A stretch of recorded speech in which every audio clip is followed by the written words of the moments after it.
하나님 아버지를 내가 믿사오며 그 외아들 우리 주 예수 그리스도를 믿사오니 이는 성령으로 잉태하사 동정녀 마리아에게 나시고 본디오 빌라도에게 고난을 받아서 십자가에 못 박혀 죽으시고 장사한 지 사흘 만에 죽은 자 가운데서 다시 살아나시며 하늘에 오르사 전능하신 하나님 우편에 앉아 계시다가 거기로부터 산자와 죽은 자를 심판하러 오시리라. 성령을 믿사오며 거룩한 공교회와 성도가 서로 교통하는 것과 죄를 사하여 주시는 것과 몸이 다시 사는 것과 영원히 사는 것을 믿사옵나이다. 아멘. 함께 송구영신 하나님의 말씀 보겠습니다. 사무엘상 7장 12절로 14절 되겠습니다.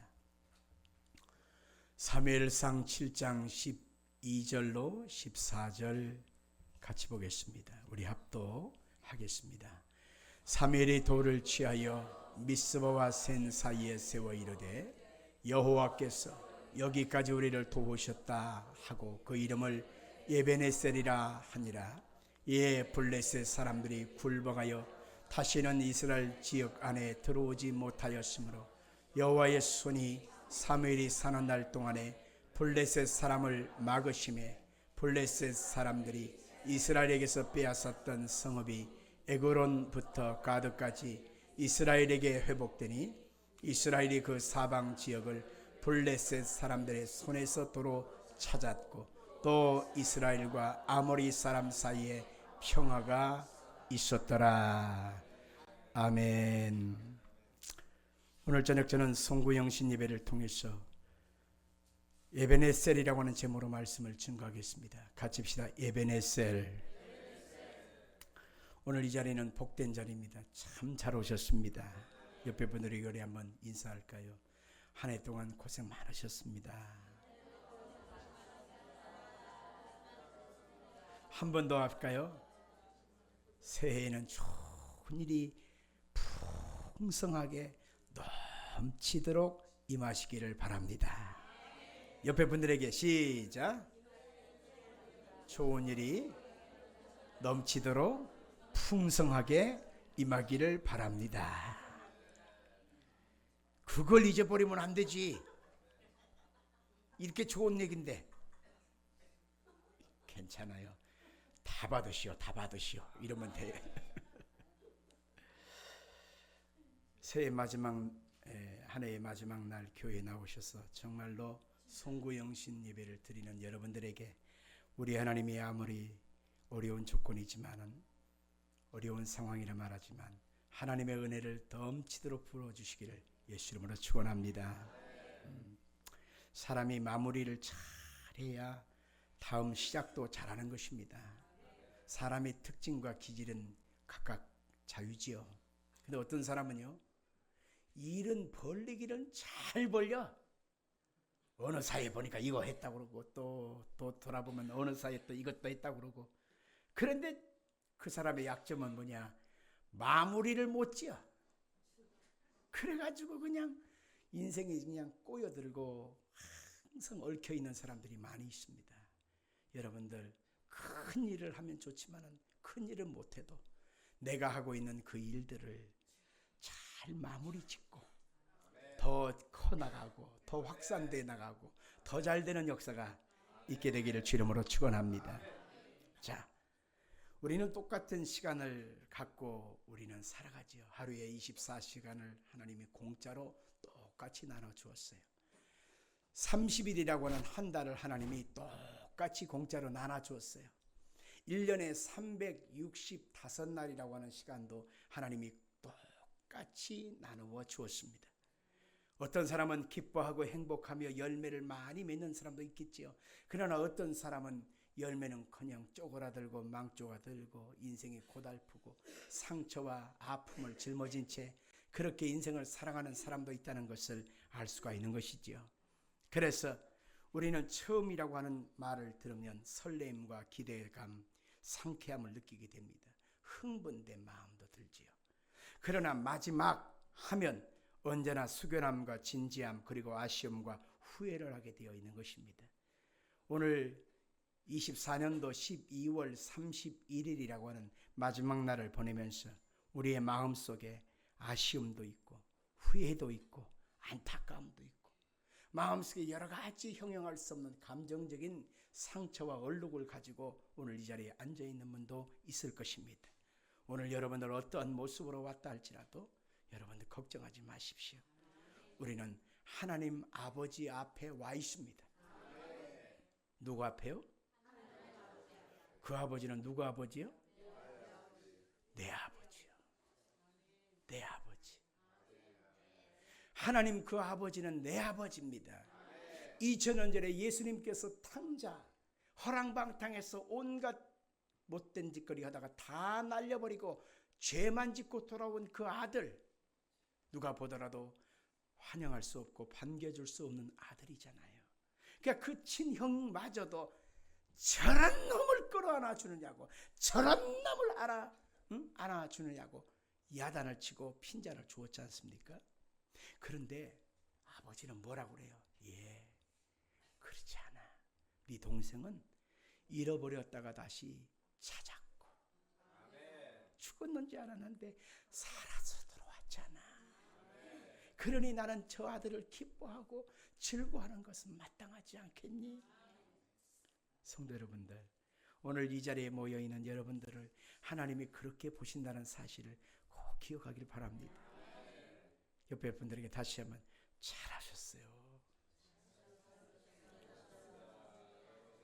에이, 이렇게 하면 안 되지. 이렇게 하면 안 되고 온도를 높여요. 온도. 말에도 온도가 있다니까. 잘 오셨습니다. 이게 아니고 잘하셨습니다. 이게 아니고 장로님 잘 오셨어요. 권사님 잘 오셨어요. 집사님 잘 오셨어요. 자매님 잘 오셨어요. 형제님 잘 오셨어요. 온도 좀 높여봐요. 자, 다시 한번 잘 오셨습니다.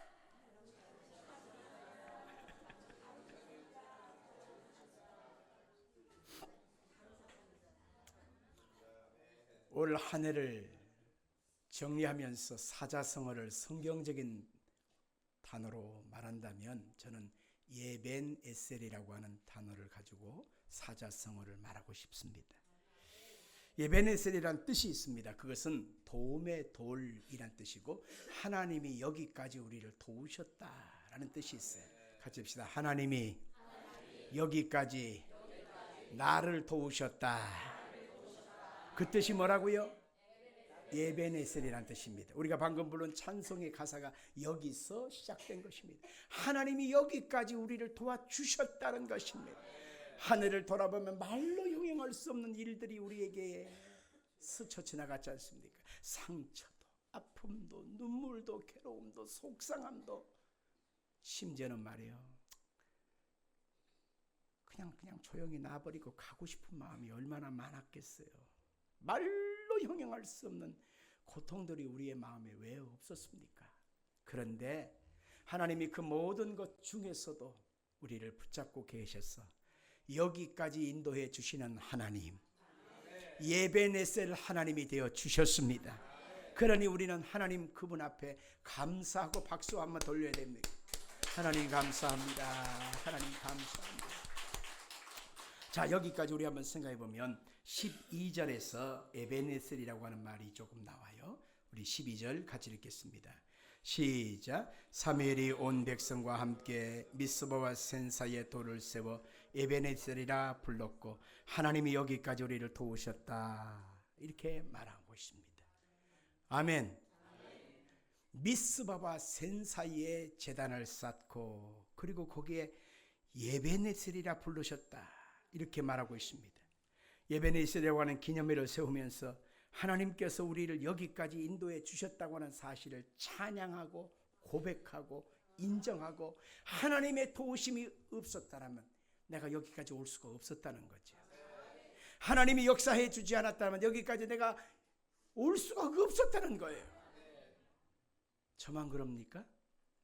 여러분도 그렇지 않습니까? 하루에도 수많은 사람들이 나 직장 갔다 올게, 학교 갔다 올게, 잘 갔다 올게. 해갖고 못 들어오는 사람이 얼마나 많아요. 그런데 오늘 여러분과 제가 이 자리에 앉아 있다고 하는 것조차만 해도 우리는 하나님의 예배냈음을 덧입고 살아온 것입니다. 그런데 오늘 우리는 새해를 시작하면서 우리에게 이 말 예배네스를 고백하면서 그들에게 임한 결과가 뭐냐? 세 가지였다는 것입니다. 오늘 이 세 가지가 예배네스를 고백하는 자에게 주시는 축복의 결과였다는 거죠. 첫째는 바로 굴복시켜주는 역사였습니다. 같이 봅시다. 굴복시키는 역사. 자, 우리 한번 13절 같이 보겠습니다. 13절 시작. 이에 블레셋 사람들이 굴복하여 다시는 이스라엘 지역 안에 들어오지 못하였으며 여호와의 손이 사무엘이 사는 날 동안에 블레셋 사람을 막으시매. 여러분들, 블레셋이라고 하는 나라는 끊임없이 유다라고 하는 이 백성들, 이스라엘 백성들을 끊임없이 괴롭혔던 민족입니다. 블레셋 하면 가장 먼저 떠오르는 큰 장군이 있었죠. 누구죠? 골리앗.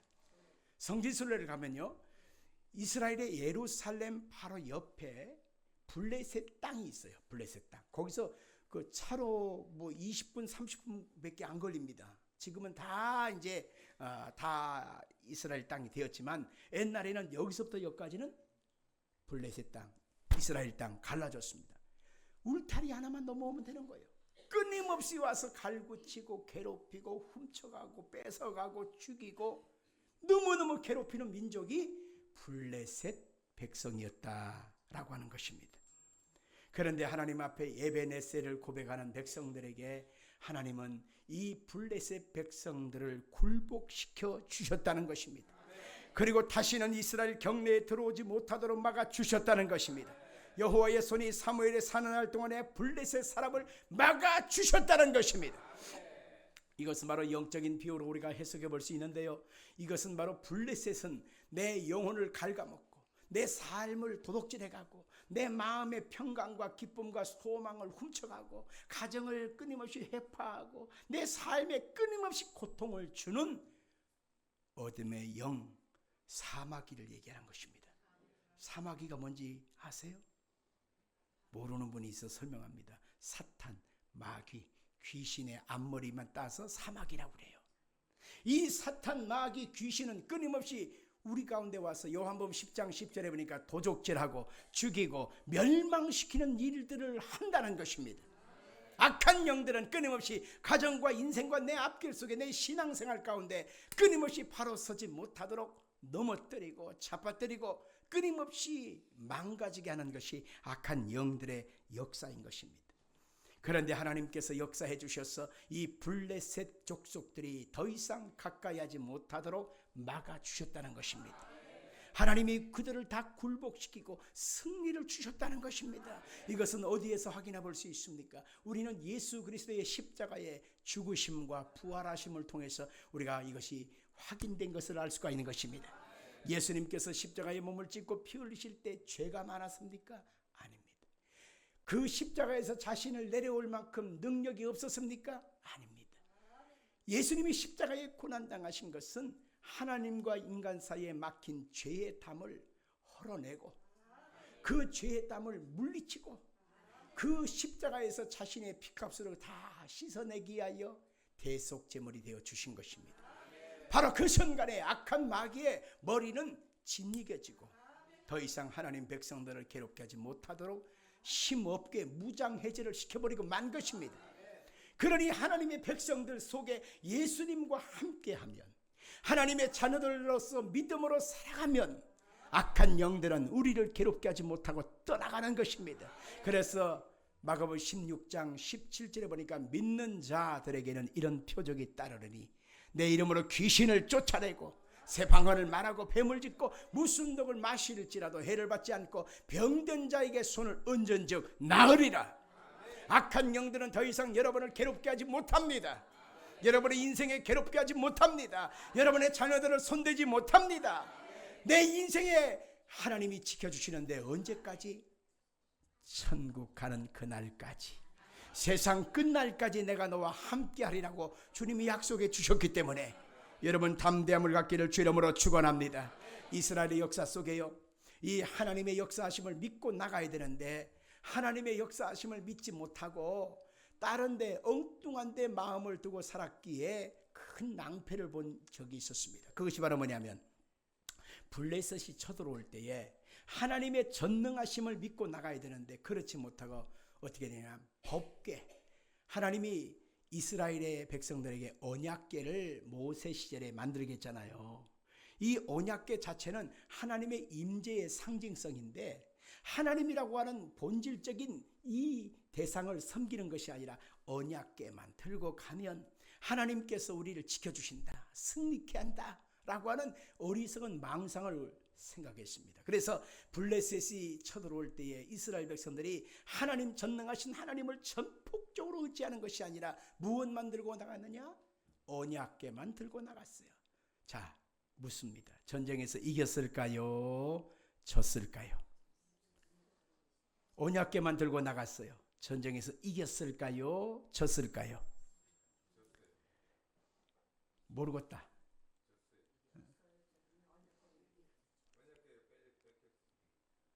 역시 장로님이야. 이겼어요 또? 역시 권사님이야. 졌어요. 언약궤는 뺏겨버렸어요. 그리고 홈리와 비느하스라고 하는 엘리 제사장의 두 아들들은 그 자리에서 화살을 맞아 죽어버리고 말았습니다. 언약궤가 뺏기고 만 거예요. 여러분들 왜 그랬을까요? 언약궤와 함께 가면 하나님이 함께 주실 것이라고 그들은 생각했는데 왜 하나님이 전쟁도 져버리고 언약궤도 빼앗기는 비참한 일을 겪게 했을까요? 우리가 여기서 이것을 알아야 돼요.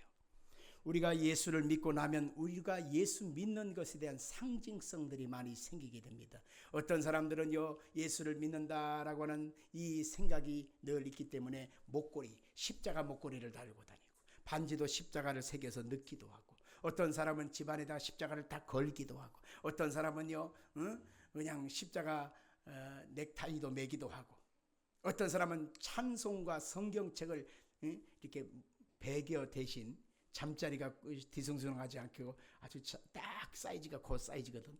그래서 이게 벽에 대신해서 성경책을 베고 자기도 하고, 어떤 사람은요 그냥 내가 집사요, 장로요, 권사요, 안수입사요, 내가 성도요, 나름대로의 신앙의 직분을 얘기하기도 합니다.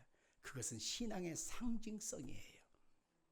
그러나 중요한 것은 그 신앙의 상징성만 있는 것이 아니라 뭐가 있어야 되냐면 본질적인 대상, 하나님과 함께 있어야 한다는 것입니다.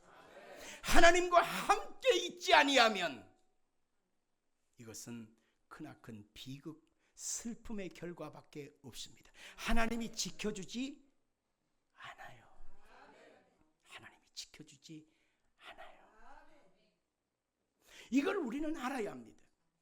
우리는 신앙의 상징성이 필요 없다, 그게 아니에요. 필요해요. 그러나 그 신앙의 상징성, 그것보다도 중요한 가치, 하나님이라고 하는 그분의 아들 되신 예수 그리스도의 구원의 역사를 마음에 굳게 믿고 나가야 하는 것입니다.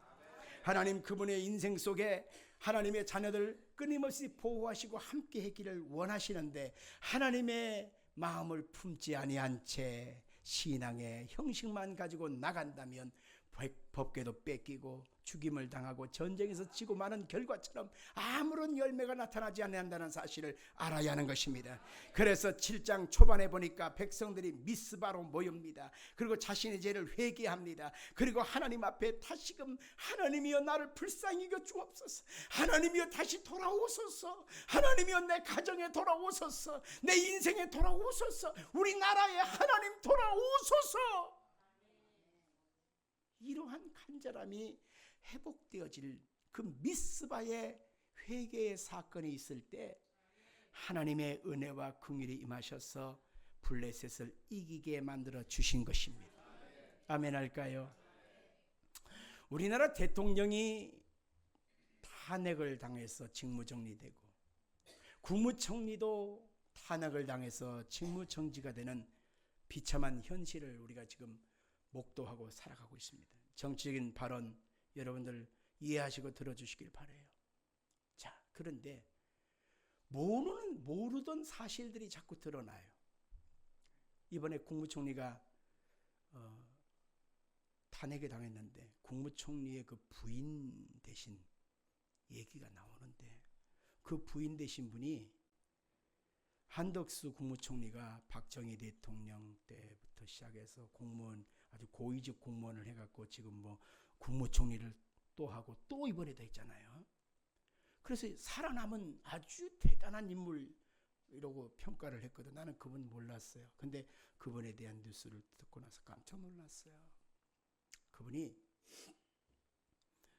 이제 신임을 하는 사람이라면 꼭 하는 행사가 있는데, 그 사람을 꼭 집으로 데리고 와서 손수 음식을 만들어서 꼭 대접을 하면서, 내가 너 아낀다, 내가 너 신임하는 사람이야, 그러면 얼마나 황송해요. 사모님이 직접 손 이렇게 해가지고 말이야 요리를 해주니까 얼마나 황송해요. 그러면서 내가 너한테 내가 여기까지 살아남은 비결이 있는데 알려줄게, 그런다는 거예요. 궁금하죠? 여기까지 내가 계속 국무총리로 여기까지 고위 공직자로 살아남은 비결이 있는데 알려줄게, 그렇다는 거죠. 그래서 뭘 알려주느냐 하면, 자기가 다니는 유명한 점쟁이를 소개시켜준다는 거예요. 쪽집게를 소개해준다는 거죠. 내가 그 얘기를 듣고 만정이 딱 떨어지네. 왜? 지금까지 살아남은 모든 것이 하나님의 은혜라고 말할 수도 좀 있잖아요.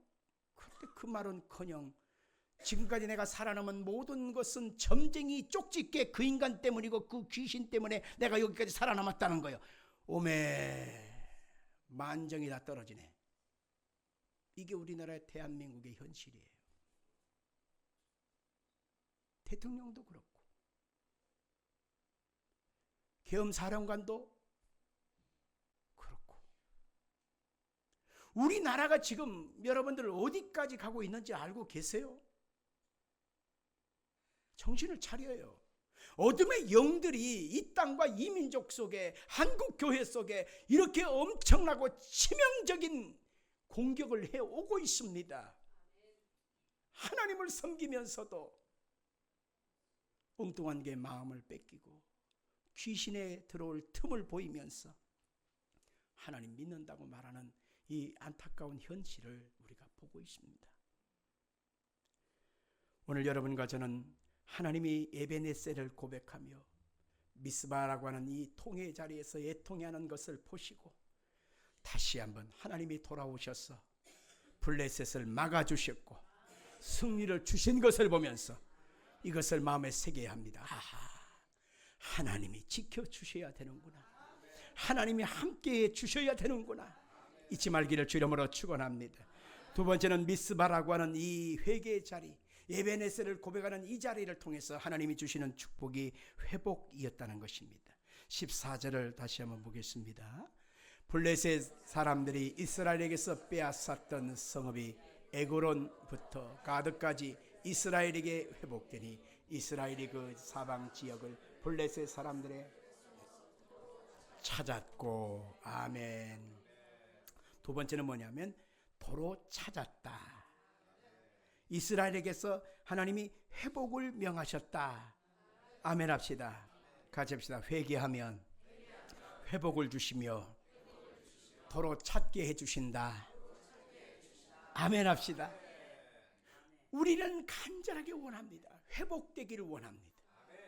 잃어버렸던 것 다시 찾기를 원합니다. 그런데 그것이 내 마음대로 되지를 않다는 것입니다. 우리는 인생을 살아가면서 끊임없이 잃어버리는 것이 많습니다. 땅도 잃어버리고 사람도 잃어버리고 물질도 잃어버리고 사람도 인간도 시간도 마음도 다 잃어버리고 맙니다. 그러다 보니까 마음은 항상 텅 비고 내가 이렇게 고생하면서 살았는데 나는 뭔가라고 하는 허무가 우리의 마음에 들어와 있지요. 그런데 우리 하나님 앞에서 미스바를 통해서 회개하며 하나님을 다시 찾고 에베네셀 하나님을 부르게 되자 하나님은 회복의 역사를 베풀어 주신다는 것입니다. 아무리 크나큰 고통을 당했다 할지라도 회복을 허락하여 주시는 것입니다. 성경의 역사 속에 가장 큰 환난을 당한 사람이 누구요? 욥 아닙니까? 그 많던 재산이 한꺼번에 다 날아가 버리고 10명의 아들 딸들이 한꺼번에 다 몰살해서 그 자리에서 죽어버리고 자기 머리도 발끝까지 병이란 병은 다 들어서 그는 가장 비참해지고 가정이 깨지고 사람들에게 조롱당하는 그런 인생이 되고 말았잖아요. 그런데 그 속에 하나님의 역사가 그를 떠나지 아니했습니다. 왜냐하면 욥은 입술로 여호와를 범죄치 아니하니라. 하나님 그분 앞에 순전함을 지켜 믿음의 사람으로 남아 있었어요. 그러자 하나님이 그 욥에게 42장 끝절에 가보면 하나님이 갑절로 복을 주셨더라 그랬어요. 오늘 여러분들에게 갑절로 복을 주시기를 축원합니다. 오늘 이 마지막 순간에 예배를 드리는데요, 이것은 새로운 출발이거든요. 이 새로운 출발과 함께 우리는 25년도 12월 송구 영신 예배를 드리는 이 시간, 여러분들은 회복되는 역사가 있을 것입니다. 갑절로 되어지는 축복을 얻게 될 것입니다. 오늘 그렇게 되기를 원하시면 아멘. 그렇게 될지어다. 세 번째는 하나님 앞에 미스바를 통해서 회개하고 에베네셀을 고백하자 하나님이 그들에게 주신 것은 평화였다는 것입니다. 14절 마지막 부분에서 한번 살펴볼까요? 시작. 또 이스라엘과 아모리 사람 사이에 평화가 있었더라. 아멘. 평화라고 하는 것은 너무 좋은 겁니다. 가정이 평화로워야 되고요, 이웃과의 관계도 평화로워야 되고, 나라도 평안해야 돼요. 아멘. 국제적인 정서도 이 전쟁은 속히 종식되어지고 평안해야 돼요.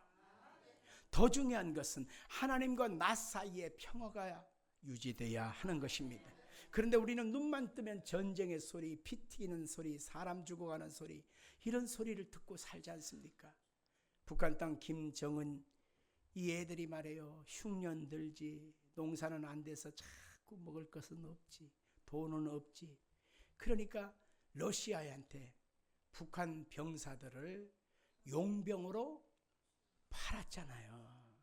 그런데 현대 전쟁과 옛날 6.25 때 그 전쟁하고는 방식이 다르잖아요. 첨단 무기, 드론이 날아가서 막 꽂아버리고 말이에요. 미사일이 가서 꽂아버리지. 옛날처럼 그 착검을 해갖고 총 끝에다가 착검을 해갖고 이렇게 해갖고 달달달 가가지고 이렇게 하는 시대가 아니란 말이에요, 이게.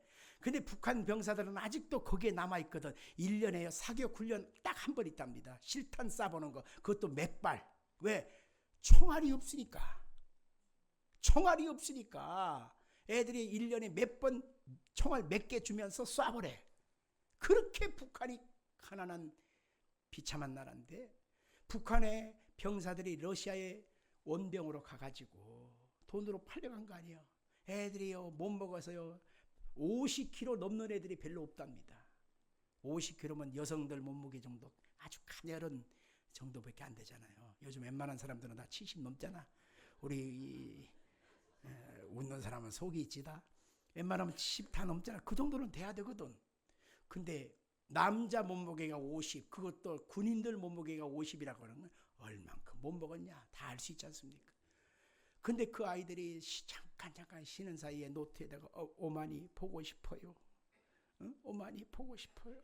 언젠가 이 전쟁이 끝나면 돌아갈 날이 있겠지요. 평화가 오기를 고대합니다. 이 메모가 발견됐지 않습니까? 비참하게 죽어가는 이 북한의 모습을 보면서 하나님 이 땅에 언제 남북한이 통일되고 평화가 찾아오게 하겠습니까? 하나님 이 땅에 여야가 무슨 의미가 있고 국민의힘과 민주당 그게 무슨 의미가 있어서 총칼을 대한 원수 보라보듯 그렇게 바라보고 살아야 합니까? 태극기를 흔들고 여기는 촛불을 흔들면서 이게 뭡니까? 하나님 이 땅을 하나님 용서해 주시옵소서. 하나님 이 땅을 불쌍히 여주옵소서. 우리는 그러한 예통함의 기도가 이 미스바의 성회에서 기도한 백성들처럼 기도해야만 하는 것입니다. 평안은 하나님의 본심이지요. 평안은 하나님이 우리 가운데 주시는 선물이었습니다. 그래서 예수님 주실 때 뭐라고 했습니까? 천사가 하늘에는 영광이요 땅에서는 그를 기뻐하는 자들에게 평화로다. 하나님이 주시는 최고 선물이 평화였습니다. 마음이 평화로운 거예요. 아무리 세상에 세파 춥고 덥고 힘들고 고달픈 일이 있어도 엄마 품에 안겨 있는 어린 아이는 새록새록 잠이 들지 않습니까? 하나님이 우리를 품어주시는 그 큰 사랑이 대한민국 땅을 덮어주시고 이 땅 세계 만민을 덮어주시기를 우리는 간구해야만 하는 것입니다. 왜냐하면 모든 전쟁은 여호와께 있기 때문에 그렇습니다. 내적 평안이라고 하는 내면 세계 질서와 영적 세계라고 하는 책을 고든 맥도날드라고 하는 분이 있습니다. 이번에 책 내용 속에 보면은 우리 인생은 끊임없이 질서가 잡히지 않고 불안하고 두려워하고 염려하고 흔들리는 혼란 가운데 산다. 그래서 우리 주님은 우리 가운데 오셨고 내면의 세계를 질서 있게 정돈하여 평안을 주시기 위해서 오셨다라고 말했습니다. 예수님 그분이 오시면 풍랑 속에서 평화로워질 수 있습니다. 예수님 그분이 우리 가정에 오시면 싸움과 다툼 속에서 화목될 수 있습니다. 예수님 그분이 내 인생의 주관자가 되시면 이 마음에 격동되어지는 수많은 감정의 여러 가지 상처 속에서도 우리는 평화로울 수가 있습니다. 그래서 성경 요한복음 14장 27절은 주님이 평안을 주러 오셨다는 거예요. 같이 볼까요? 평안을 너에게 끼치노니 곧 나의 평안을 너에게 주노라. 내가 너에게 주는 것은 세상이 주는 것과 같이 아니하니라. 너희는 마음에 근심하지도 말고 두려워하지도 말라. 요한복음 16장 33절로 봅시다. 시작. 이것을 너에게 이르는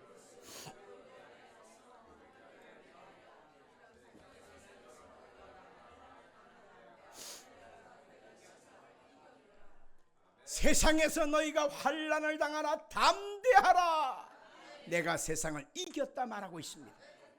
만왕의 왕이신 승리하신 예수님이 내 인생에, 내 가정의 삶에, 우리 교회에, 이 땅 대한민국 땅의 세계의 모든 질서 속에 하나님이 통치해 주시기를 우리는 그렇게 간구해야만 하는 것입니다. 오늘 저녁에 여러분과 저는 평화의 축복, 회복하고 승리케 하시는 축복을 우리가 보았습니다. 그것은 어렵지 않습니다. 미스바로 나가야 합니다. 통회하고 자복하며 다시 한번 여기서 역사하시는 에베네셀 하나님을 찾으면 그 하나님이 일하여 주시는 것을 여러분 경험하게 될 것입니다.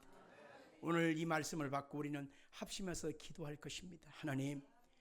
하나님 그분만이 나의 주인이십니다. 그분만이 나의 에베네셀 하나님이 되어주시길 원합니다. 고백하셔서 승리하기를 주 이름으로 축원합니다.